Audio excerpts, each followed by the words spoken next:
If the Quran has been perfectly preserved, as our Muslim friends will always claim, why do the stories about the creation of the Quranic manuscripts today not match each other? The process for creating the Quran certainly was not consistent.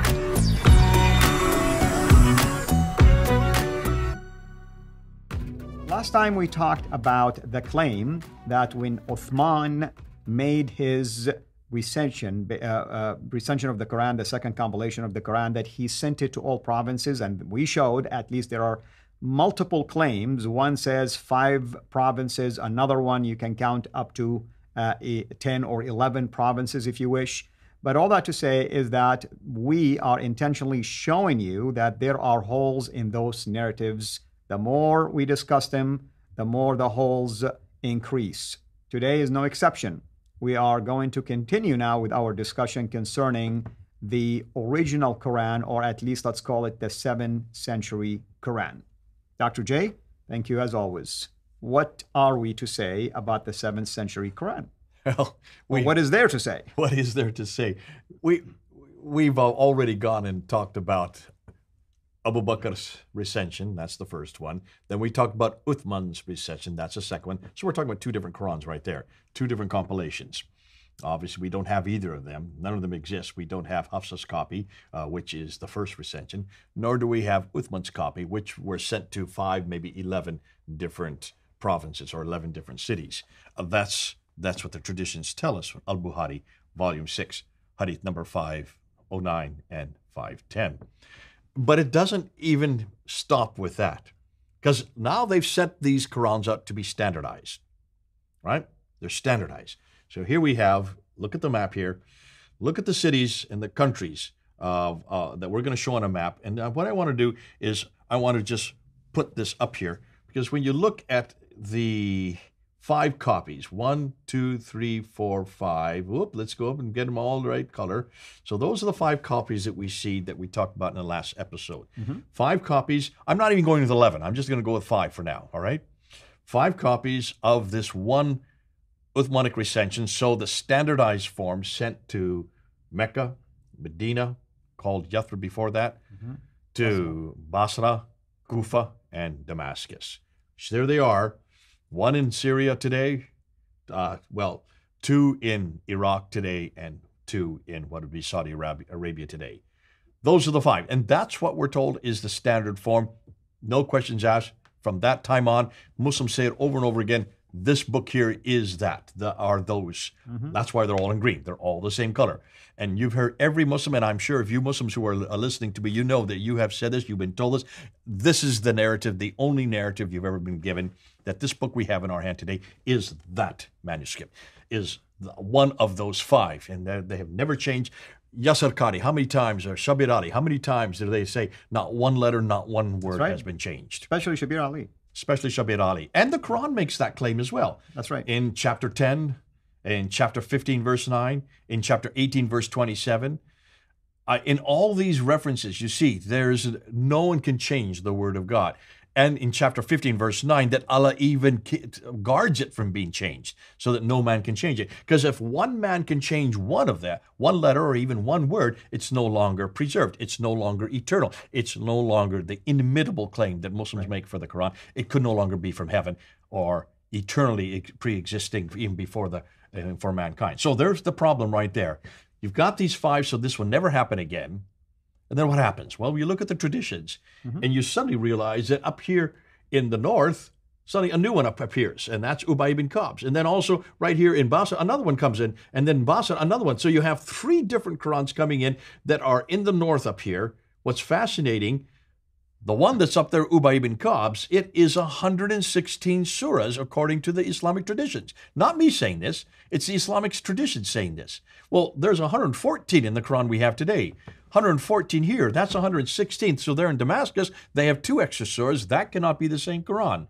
Right. The one that's over here in what is today Baghdad was Kufa at that time. It has 110 surahs. This has 114. So that cannot be the same Quran. Then there's another one that's here in Basra. It does have 114, but not the same order, nor the same references points, as we're going to see when we get to John of Damascus. We're going to find some other surahs that aren't even found in the Quran, like the one like the camel, the surah of the camel. And that's probably here in the one in Basra. And so these three do not at all parallel the one that we have in our hand today. So the only two that could possibly parallel would be Zayd ibn Thabit, which is why I've kept them in green here in Mecca and Medina. So 5 Qurans in the 7th century from Mecca, Medina, Basra, Kufa, Damascus. We don't have one of them today to check them out. But what about these 3 up here? How did those suddenly appear? If these were sent up there to standardize it, how can you have another Quran that's of 116 surahs, another Quran with 110 surahs, another Quran with 114? Actually. Yeah, no, some say 111, some say 110. There's a whole that's right. There's a discussion on that. But I want to add to this, obviously, Arthur Jeffrey, in one of his, Who's Arthur Jeffrey? Everybody knows. Well, he's basically an Islamicist, if we want to say. From Australia. And he basically did a lot of work when it comes to the Quran. He, for instance, one of his writings has to do with the foreign vocabulary of the Quran. Another one, materials for, the title is long. It's just the material that supports basically the Qira'at. In his writings, he did show excerpts, whatever he can find, obviously, because there is no actual manuscript, what Ibn Mas'ud, for instance, readings looked like for certain chapters, what Ubay and Ibn Musa, all those. You'll see that there are variations in the readings. And these were the companions of Muhammad, by the way. They were with him. In fact, the claim is that Ibn Mas'ud known the Quran, right? I mean, if you want to learn the Quran, you learn it from him. Ubay was much younger, and Ibn Mas'ud was upset that they were using Zayd ibn Thabit, for instance, to collect the Quran, who wasn't even born, technically speaking. So all that to say, you see prominent figures having what they perceive to be the Quran that was received by the Prophet of Islam. They're having influence in these regions, and yet the claim is that somehow Uthman destroyed their copies. These are the companions, destroyed their copies and sent his own copies. Now, you tell me, is this like a man-made product or not? Obviously it is. You can see there's enormous amount of holes we could throw in this. Yeah. Talk about holes in the narrative. This is a huge hole. These are all huge holes. What we do know is Arthur Jeffrey he's writing in the 1930s. This is almost 100 years old, so this is not new material that we're introducing. I feel he's a pioneer in that field. When some have looked and seen how many differences he found 15,000 differences between these 4 codices right here. Right. Ubay ibn Ka'b, Ibn Mas'ud, Ibn Musa, and Zayd ibn Thabit, he found 15,000 differences referred to in the traditions themselves. So it's very clear that those in the traditions did not see a problem with this, but Muslims today have a problem with this. Why? Well, that's going to be the next episode. We're going to look at what Muslims today say. Do they know about this story? And do they talk about this story? And do they refer to these variants? No, they do not. But let's hear what they say. Let's hear what their quotes on. That's the next episode. Wonderful. Thank you so much, of course, for this wonderful material that you've been sharing with our audience. Maybe some of you have listened to this in the past, because we've done a number of shows about these issues. Jay himself did a number of shows on his channel, so you can visit his channel, Founder Films, and my channel, of course, Sira International.